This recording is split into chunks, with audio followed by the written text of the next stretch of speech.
안녕하세요. 저는 이제 조직행동론 강의를 맡은 양우연 노무사라고 합니다. 조직행동론 강의에 본격적으로 들어가기 전에 이번 시간은 오리엔테이션을 진행하게 되고요. 이 오리엔테이션을 통해서 조직행동론이 무엇을 공부하는 학문인지에 대해서 잠깐 맛보기를 해보도록 하겠습니다. 저는 경영지도사는 아니고요. 공인노무사입니다. 지금 현재는 노무법인 신영에서 공인노무사로 활동을 하고 있고요. 그다음에 서울시 마을노무사이기도 하고, 그다음에 뭐 신문의 개공기자로서도 활동을 하고 있고, 실제 이 조직행동론이라고 하는 것이 공부를 하는 데 있어서 공부를 쉽게 접근할 수 있을 때가 언제냐면, 지금 현재 회사를 다니고 있으신 분들이 좀 쉽게 접근을 많이 하시는 것 같으세요. 왜냐하면 회사라는 곳이 결국에는 경영활동을 하는 곳이고, 거기 안에 있는 조직 개인들, 그리고 집단 부서들, 그리고 조직 전체적인 차원에서 우리가 조직행동론을 공부하게 될 텐데, 이거를 현실하고 본인이 지금 겪고 있는 현실하고 되게 접목이 잘 되더라고요. 그래서 저 같은 경우도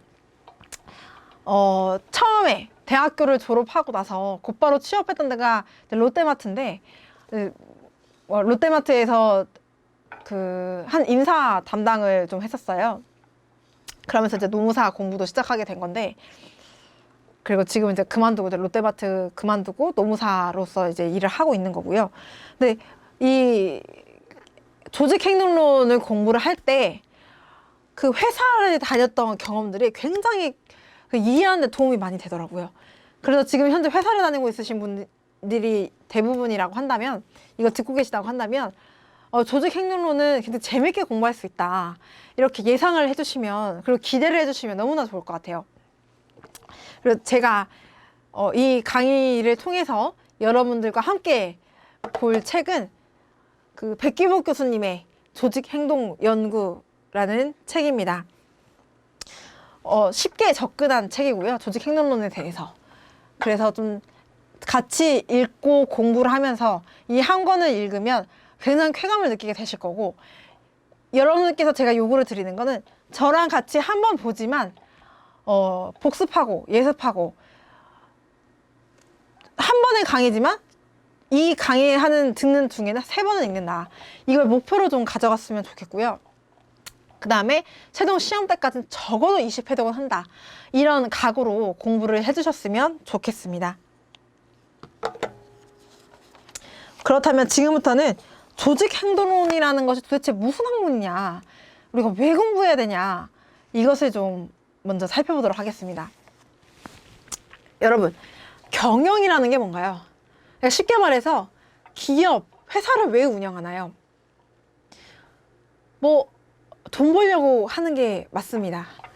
그러니까 내가 어떤 재화나 서비스를 고객한테 공급을 하고, 그에 대한 대가를 얻어서 이윤을 내는 것, 이게 바로 경영활동이잖아요.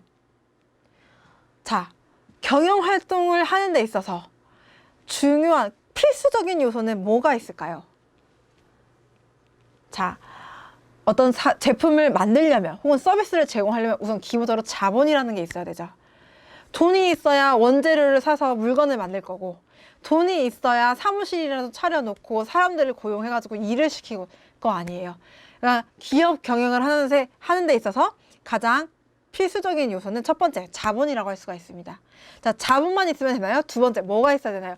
뭘 팔아야 할지, 어떤 걸 사람들이 좋아할지, 정보를 얻어야 되잖아요.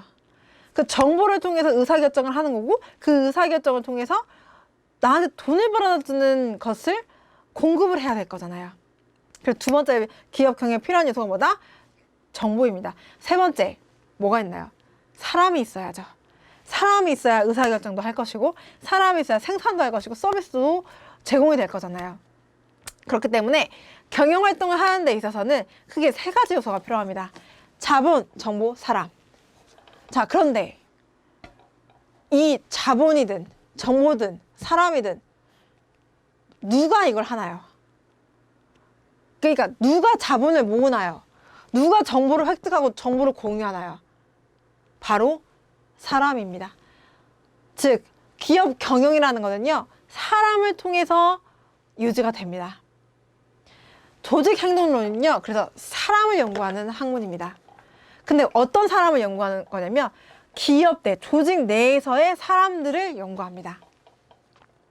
그래서 이 조직 행동론의 연구의 최종적인 목표는 뭐냐면 사람을 잘 뽑고 관리하고 적절히 활용하기 위해서, 그래서 조직의 성과, 효과성, 매출을 늘리기 위해서 어떤 것들을 해야 할까, 어떻게 관리를 해야 할까를 이해하는 학문이라고 할 수가 있습니다.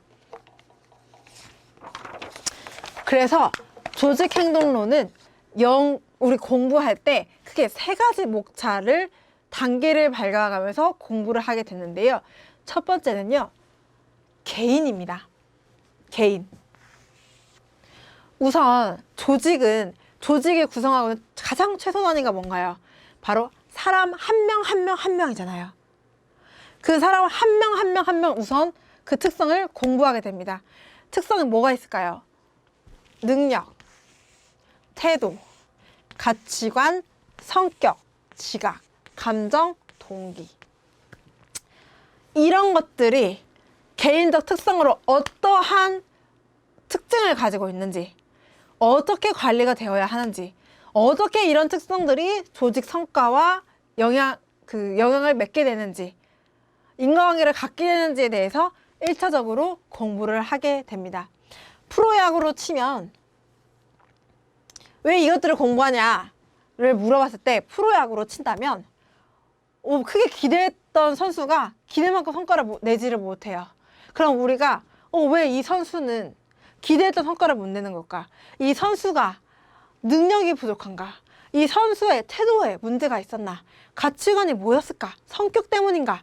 이런 것들을 우리가 인과관계를 파악하려고 하는 거잖아요. 그래서 이런 것들이 조직의 성과와 어떻게 영향을 미치는지에 대해서 살펴보는 게 개인 차원에서 조직 행동론 연구 이론들을 살펴보는 것이라고 할 수 있어요.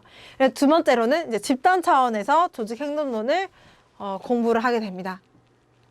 개인과 개인들이 모여서 하나의 집단을 이루잖아요. 그 집단을 이루면 각각 개인들이 갖고 있는 특성과 또 다른 특성을 나타나게 됩니다. 예를 들면은 스타 군단의 하나의 팀이 있는데 그 안에 내부적인 그 인원들이 굉장히 운동을 잘하는 스타들이에요.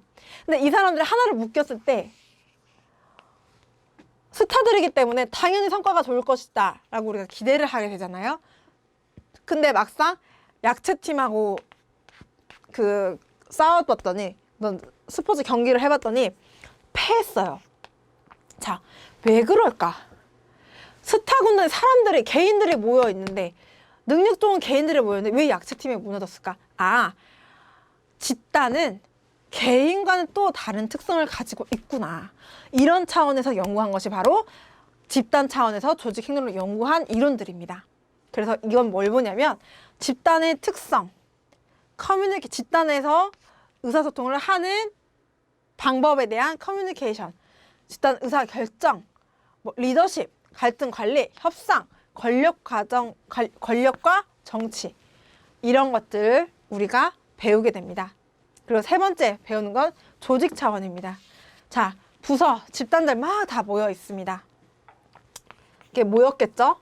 근데 이것도 하나로 묶여서 조직이 되었을 때 또 다른 특성을 갖게 됩니다. 예를 들어서 이런 집단들이 갖고 있음에도 불구하고 큰 조직이 불필요한 간섭을 하기 때문에 팀이 제대로 기능을 못하는 경우들이 발생을 하죠. 그래서 아무리 스타 군단들이라 하더라도, 그래서 이게 참 좋은 팀이라고 하더라도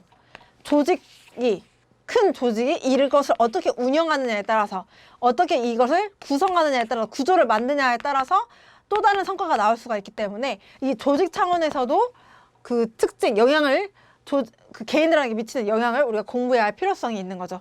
그래서 조직 차원의 특성은 뭐가 있냐면 조직 문화, 조직 구조, 조직 변화 등 같은 것이 있습니다.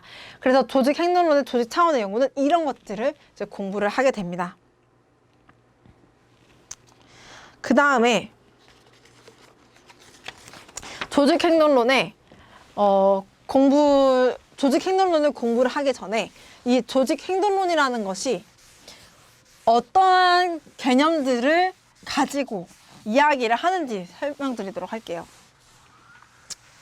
연구 개념들을 가지고, 연구 도구들을 가지고 이론을 전개해 나가는지 살펴보도록 하겠습니다. 우선 조직 행동론은요, 변수와 변수 간의 인과관계를 살피는 학문이라고 할 수가 있겠습니다. 예를 들어서 성격이 개인주의적 성격이면 조직 성과에 있어서 이건 예시를 드는 겁니다. 굉장히 안 좋다. 그러니까 좋지 않은 영향을 미친다 라고 했어요. 자, 그러니까 조직 행동론은 어떤 독립적인 변수가 조직 성과에 영향을 미친다라는 이 인과관계를 밝히는 학문이라고 할 수가 있고요. 이게 단순하게 독립변수와 종속변수로만 이루어져 있으면 이 세상을 이해하는 데가 너무너무 쉽겠죠. 하지만 세상은 너무나 복잡하기 때문에 이 두 가지의 변수 간의 관계만으로 이 연구가 되는 것이 아니라 이 두 가지 관계를 매개하는 변수가 또 있고, 이 매개 변수가 있는 것과는 또 별개로 또다시 이 중간에 이 인과관계의 강도를 조절하는 변수가 있더라. 이 조절 변수는 뭐냐? 상황에 따라 다르더라. 라는 것이 기본적으로 조직 행동론 연구의 전제입니다. 그래서 조직 행동론의 경우는 이 독립 변수들, 성격이라던가 태도라던가 가치관이라는 것들이 어떤 상황에서 무엇에 영향을 미쳐서 이런 결과를 내더라. 이런 방식으로 이론들이 다 전개가 됩니다. 그래서 그 결과 기본적인 조직 행동론의 모델은 이렇게 볼 수가 있어요. 조직 행동론은 독립 변수로서 크게 개인, 집단, 조직 이 세 가지를 제시를 하고요. 이 독립 변수는 하나 각각마다 구체적인 변수를 또 가지고 있는데, 여기서 개인 차원의 변수는 아까 제가 언급했던 것처럼 능력, 태도, 가치관, 성격, 감정들이 있는 거고, 집단 차원의 경우에는 집단 구성, 커뮤니케이션 등이 있는 거고, 조직 차원의 변수는 조직 문화, 조직 변화, 개발 등이 있는 겁니다. 이런 특성들이 그 조직원들에게 조직원들 행위에 영향을 미치고, 이것을 설명하고 이해하고 예측을 하면서 이를 우리 회사가 조직의 변화 관리 통제에서 결론적으로 조직 행동론을 연구를 통해서 조직의 효과성과 유효성을 높이는 것이 바로 이 조직 행동론의 모델이자 조직 행동론 공부의 목표라고 이야기할 수가 있습니다. 여기서 조직 효과성과 조직 유효성은 이렇게 이야기할 수 있어요. 성과가 올라가는 것. 구성원들이 조직 차원에서 성과가 올라가는 것, 구성원 차원에서는 직무에 대해서 만족하는 것, 조직 시민행동이 늘어나는 것, 이탈하기가 줄어드는 것, 그다음에 결근과 이직은 줄어드는 것을 이야기합니다. 여기서 조직 시민행동이라는 건 뭐냐면 조직원이 본인에게 기대하는 수준을 뛰어넘는 성과, 즉 일상적 의무사항 이상의 활동을 하는 경우를 말을 하고, 예를 들어서 시키지도 않은 일들을 하는 경우, 쓰레기 치우라고 안 했는데 회사 와가지고 쓰레기 수거하고 비우고 청소하는 거, 이게 누구 시키지 않아서 하는 거는 결국에는 이게 바로 조직 효과성을 올리는 거, 조직 몰입도를 올린 것이다라고 평가될 수 있다라는 거겠죠. 그다음에 이탈행위가 줄어든다라는 건 뭐냐 하면 조직의 목표에 해가 되는 행위를 하는 것을 이제 줄어들게끔 하는 것이 바로 조직의 효과성을 올리는 것이다의 하나의 요소라고 할 수 있습니다. 그래서 공부를 하실 때 이 모델을 기억을 하셔가지고요.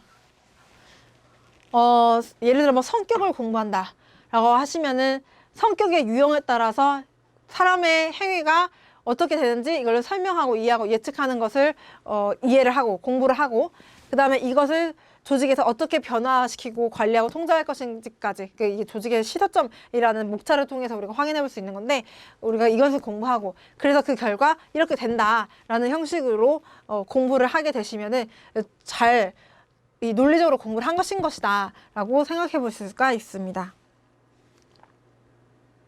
자, 그러면 답안 작성 전략을 그 다음으로 살펴볼게요. 공부 다 했습니다. 재료들은 다 완성했어요. 조직 행동론 문제 나왔을 때 모르는 문제 없어요. 자, 그런데 실제 답안을 현출하는 거는 또 다른 문제입니다. 답안을 현출하려면요, 이해가 우선 돼야 돼요. 아는 게 아니라 이해를 하셔야 됩니다. 외우는 게 아니라 이해를 하셔야 돼요. 그러면 이해를 하려면 어떻게 해야 되냐, 그것에 대해서 제가 말씀드리고자 합니다. 첫 번째, 본인이 회사의 경영자라는 마인드를 가져야 한다. 경영학은 기본적으로 사업주, 경영인으로서의 마인드를 갖추고 있을 때 조금 더 공부의 효율성이 올라가는 것 같아요. 그래서 조직 행동론을 공부하실 때에도 만약 직원의 성격이 외형적이라면 어떤 직무를 부여하는 게 더 좋은 성과를 불러일으킬까? 이거 상상을 하시면서 공부를 하시는 거예요. 그러면 그 내용에 뭐라고 있나요? 그 이론에 외향적 성격은 어떤 직무가 어울린다. 홀랜드의 직무 적합성. 이런 것들. 그러니까 내가 상상했던 것과 실제 연구 이론이 크게 다르지가 않아요. 충분히 우리가 예상할 수 있을 만한 것들이에요. 그렇게 되면 자연스럽게 이해가 된다라는 거죠. 그래서 회사의 경영자라는 마인드를 가지면 이 공부를 하시는 좀 더 쉽게 접근이 가능하실 거고, 두 번째, 하나의 이론은요 대부분 다음 목차를 따르게 됩니다. 어떤 목차냐면 그 이론의 정의, 의의, 그다음에 그 이론의 구체적 내용, 그다음에 다른 이론과의 비교, 그래서 조직의 적용 혹은 조직의 시사점, 이 네 가지 목차를 기준으로 해서 연구가 전개가 됩니다. 그러면 이해를 하실 때에도 이 네 가지 목차를 기준으로 해서 이론을 이해하시는 훈련이 필요하시고, 이해했으면 어떤 답안을 현출할 때 뭐가 들어가냐면 중요한 키워드가 또 들어가야 돼요. 뭐 예를 들어서 가치관, 가치라는 게 무엇이냐, 로키츠가 뭐라고 했냐면 행동양식이자 존재양식이고, 이게 반대되는 행동양식과 존재양식이랑 비교를 했을 때 뭐가 더 옳은지에 대해서 판단하는 것이다 라고 이야기를 했어요, 로키츠가. 그러면 행동양식과 존재양식, 반대되는 행동양식, 존재양식의 판단, 이런 키워드를 외우셔서 연결을 하면, 그리고 목차를 우리가 구상을 해 놓으면, 외워 놓으시면 현출할 때 훨씬 쉬울 거예요. 논리적인 답안을 구성하실 수 있으실 겁니다.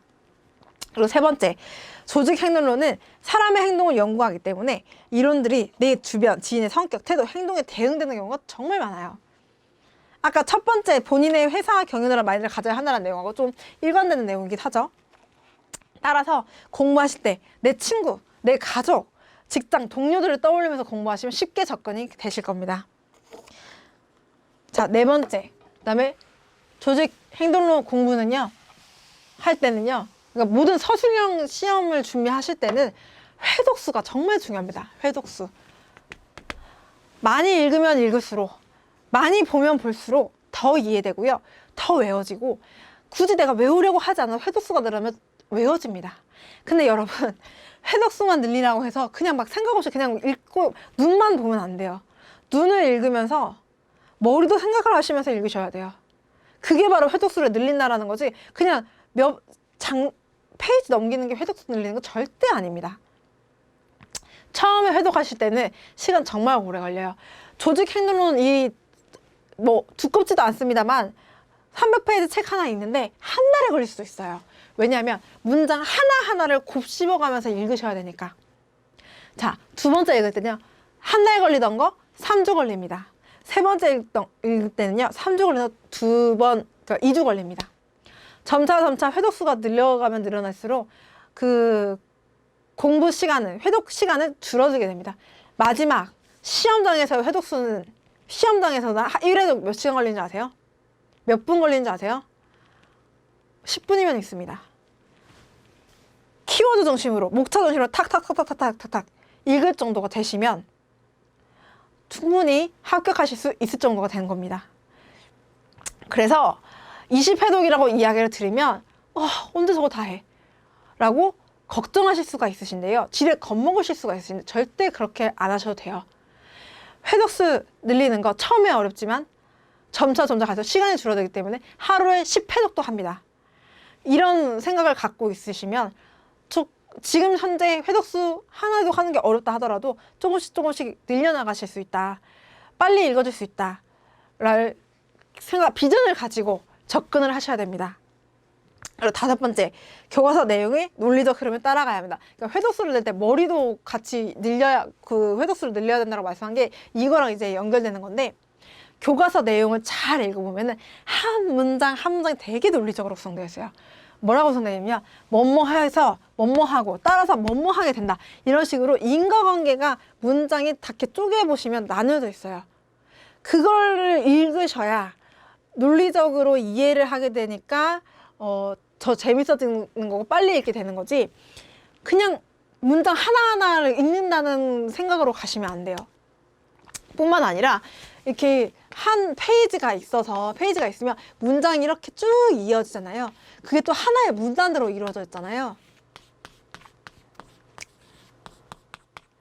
잘 보시면 이 문단과 이 문단이 굉장히 논리적으로 연결이 돼요. 그래서 이 문장 하나하나의 논리적 구성에 대해서도 이해를 하셔야 되지만 이 문단과 문단과의 논리적인 것도 구성을 이해를 하셔야 됩니다. 그리고 제가 공부를 할 때 항상 특히 서술형 답안을 쓰기 위해서 공부를 할 때 어떤 방법을 쓰냐면 이 문단 하나하나의 주제를 한 문장으로 이렇게 요약해서 도출을 해냅니다. 그리고 이 문장 한 문장 한 문장 요약해서 도출하는 게 그냥 생각 없이 하는 게 아니라 이 문장의 논리적 구성을 생각하면서 문장을 도출을 해요. 그렇게 되면 이 한 장을 한 3문장으로 저는 도출하고 이 한 장을 세세하게 다 외우고 있지 않아도 이 3문장만 외우고 있으면 이 한 장 내가 답안 비벼서 쓰면 충분히 3문장 가지고도 한 장 만들 수 있어요. 이렇게 도출해낼 수 있을 정도로 공부를 하셔야 시험에 합격한다. 이런 생각을 갖고 계셔야 됩니다. 자, 그 다음에 6번째. 모든 사람이 논리적 흐름 다 파악하고 공부 열심히 했어요. 그렇지만 우리는 남들보다 잘해서 합격해야 되잖아요. 그럼 이 차별화를 어떻게 가져갈 것이냐. 제가 추천드리는 거는 뭐 다들 잘 아실 수도 있습니다만 도표 활용하시면 좋고요. 최근 시사 이슈를 접목시켜서 답안 현출을 첫 번째 문단으로 가지고 오시는 것이 하나의 키포인트라고 할 수가 있어요. 그 다음에 비유를 사용하시는 거. 뭐 예를 들어서 아까 전에 제가 처음에 조직행동론의 개인 차원, 집단 차원, 조직 차원 이렇게 나눠서 설명을 드리면서 뭐 축구팀, 야구팀 이야기했잖아요. 똑같아요. 공부하실 때도 이렇게 비유를 하면서 공부를 하시고 실제 답안 현출할 때도 그렇게 하시면 얘가 고민하면서 공부했구나 이런 인상을 주실 수가 있어서 좀 답안을 차별화할 수 있는 전략으로서 활용하실 수가 있으십니다.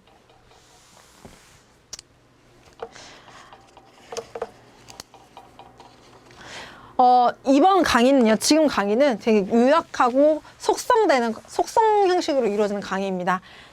그렇기 때문에 저희 강의를 완강을 하시면 도움이 많이 되시겠지만 여기서 그치지 않고 속성 강의이기 때문에 본인의 욕심이 있다면, 나 합격하고 싶다면 저의 강의에 있었던 백기복 교수님 책뿐만이 아니라 뭐 신유근 교수님 책이라든지 로빈스의 책이라든지 없는 내용들 조금 더 가미해서 공부를 하시면 더욱더 좋은 결과가 나올 수 있지 않을까라고 이제 조언을 해드리고 싶어요.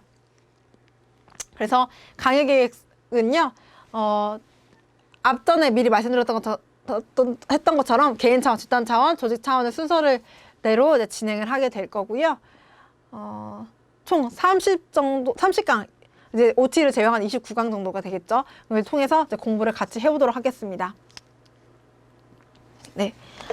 비록 완강을 한다라는 것이 어려운 일인 거 잘 알고 있습니다. 저도 공부할 때 마찬가지로 강의 하나 듣는 게 너무나 힘들었어요. 특히나 여러분들 같은 경우는 직장 생활을 하시면서 경영지도서 강의를 준비하는 경우들이 많기 때문에 시간을 쪼개서 진행하시다 보니까 의지가 강하지 않은 이상은 어려우실 수가 있습니다. 하지만 여러분, 경영지도사가 되었을 때의 나의 모습을 한번 상상해 보세요. 그 내 명함에 경영지도사라는 뭐 대리, 부장, 과장 직급 외에 경영지도사라는 옆에 그 문구가 쓰였을 때 어떤 쾌감을 들게 될지, 그리고 실제로 필드에서 그 경영지도사라는 타이틀을 가지고 영업을 하시고 활동을 하실 때 그 어떤 느낌을 갖게 되실 것인지, 그 목표를 달성했을 때 내가 어떤 생각을 하게 될 것인지, 내가 어떤 위치에 있게 될 것인지를 항상 시뮬레이션을 하면서 어려운 수험 생활이라고 하더라도 힘을 내셔서 진행하셨으면 좋겠습니다.